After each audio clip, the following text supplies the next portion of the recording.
Hello, this is Mr. Lipchick, and our discussion for this segment is going to be about planned and mixed economies. Okay, a little bit about planned economies. Uh, in a centrally planned economy, as opposed to a market economy, the questions of what to produce, how to produce it, and for whom are answered by the government. Socialism and communism are two of the most common types of planned economies. Socialism and communism vary in the amount of control exercised by the government over the economy. Socialism is defined as a system where democratic means are used to try to evenly distribute wealth throughout a society. Communism is defined as a system with a centrally planned economy and all economic and political, and all economic, political, and economic activity in the hands of a central government. Communist systems are most often authoritarian, meaning they require strict obedience from their citizens. Socialism was once a powerful political force, even here in the United States.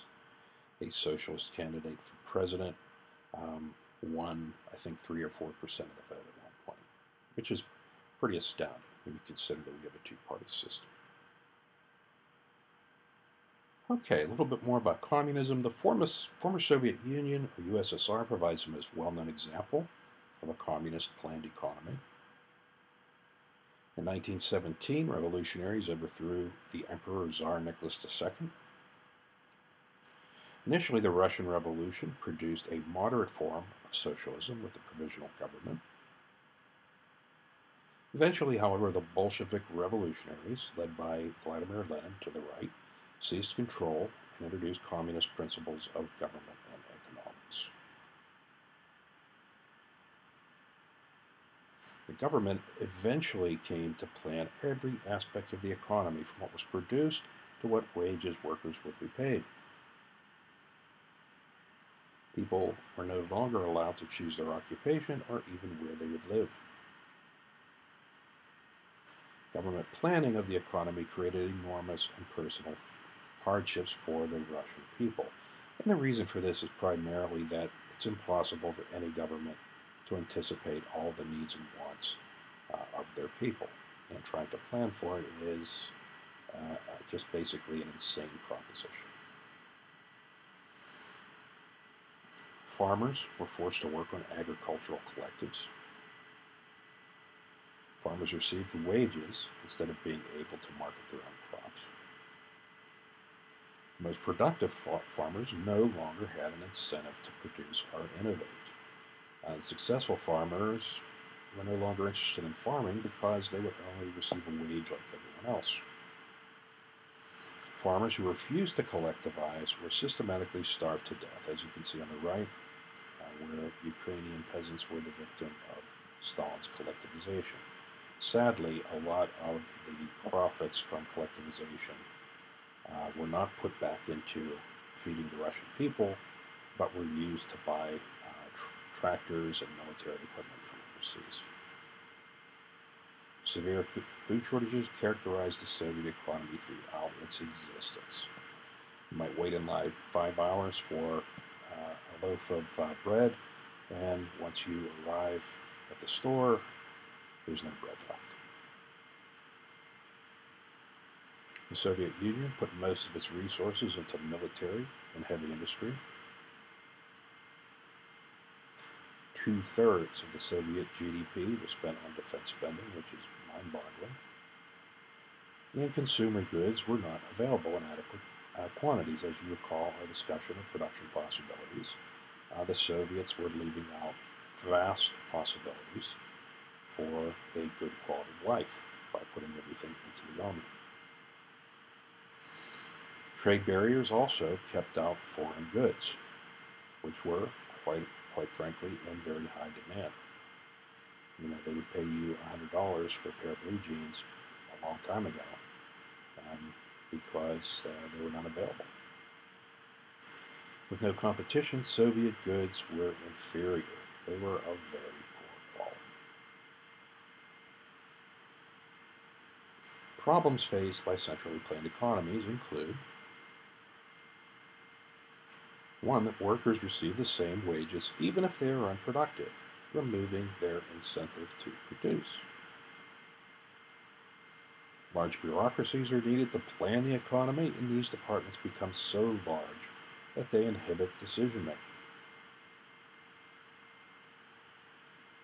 Planned economies are cumbersome and unresponsive to the demands of consumers.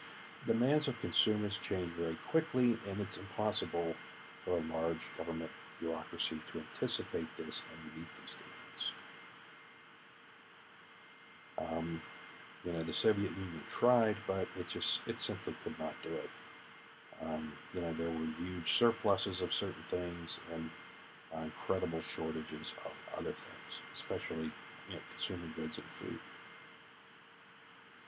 So consumers do not have a right of good to choose from in this system, and the goods they do have are of poor quality, very poor demand.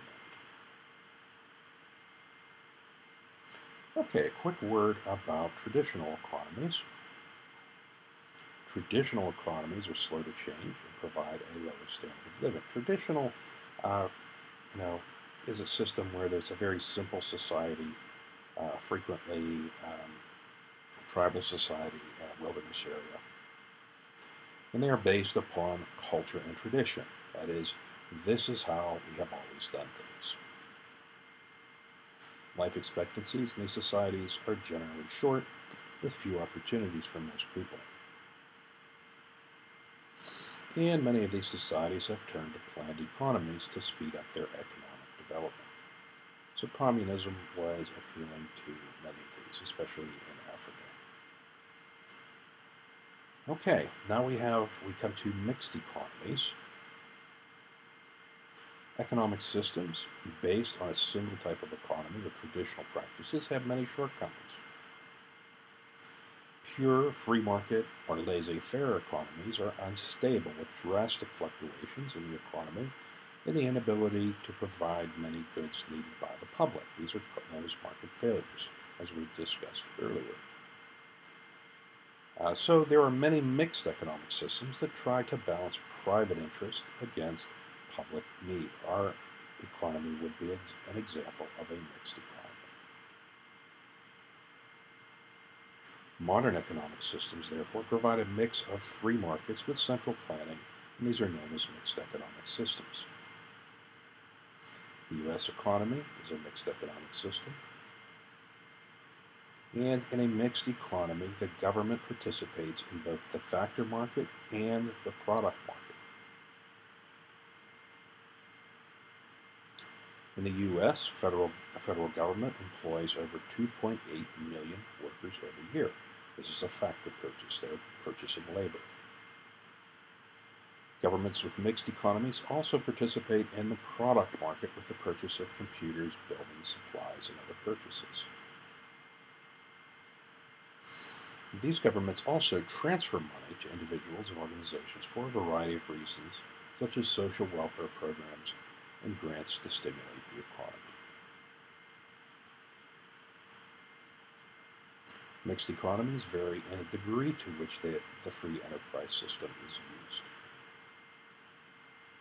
Free enterprise is defined as the economic system characterized by private ownership and private investment operating in a free market. In some mixed economic systems, the market predominates. In the United States, the free market system is dominant. Market forces control economic decisions. The government will intervene, however, to promote the general welfare. In some mixed economic systems, government intervention is predominant. This is true of China, where the economy is in transition from communism to capitalism, and government-owned property is being privatized. The Chinese government still exercises tight political control over its people, however. Okay, that concludes our discussion of planned and mixed economies. I look forward to seeing you at the next live lesson. Have a great day.